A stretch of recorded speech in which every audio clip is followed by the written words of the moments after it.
When thinking about starting a farm, figure out exactly how much it's going to cost you to run your business, because that's going to dictate how much money you need to bring in as revenue. Basically, how much of your product are you going to have to sell? Once you know what your break-even figure is, you can add on to see how much profit you want to make in the future and what it's going to require to do that. What kind of land do you need? What kind of infrastructure do you need? How much is all of that going to cost? You need to tally all of that up so that you have an idea of what your initial startup investment is going to be. Once you have your startup figures, you need to figure out what your operational costs are going to be.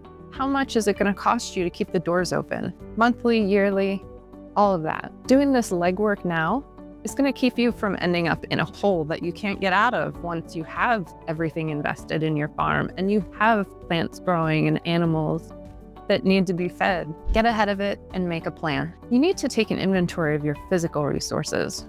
Do you own land or not? Do you have any infrastructure on that land? If you don't own land, there are other options for starting a farm. You can rent or lease land.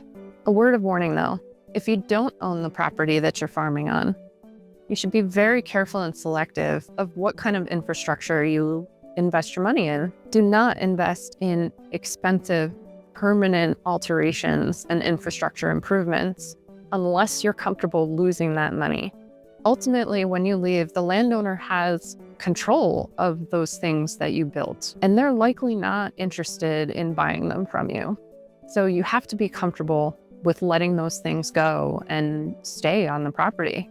It's a sunk cost. So when you're leasing or renting land, it's wise to invest in mobile infrastructure.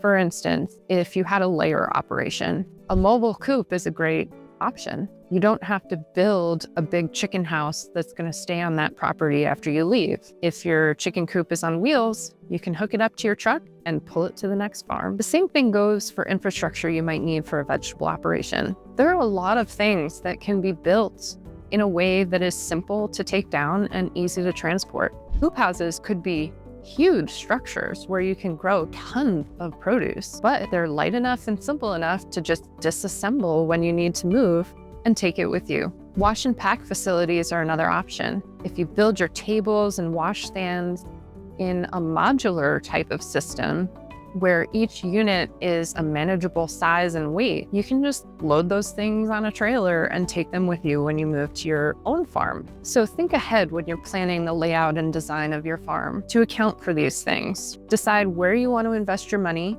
and whether you're willing to leave that on the property or if you want to be able to take it with you. Farming is hard enough. Don't let your startup decisions make it even harder. I'm Jess, the Green Duchess. I'm passionate about helping beginning farmers and established farmers create profitable, efficient businesses.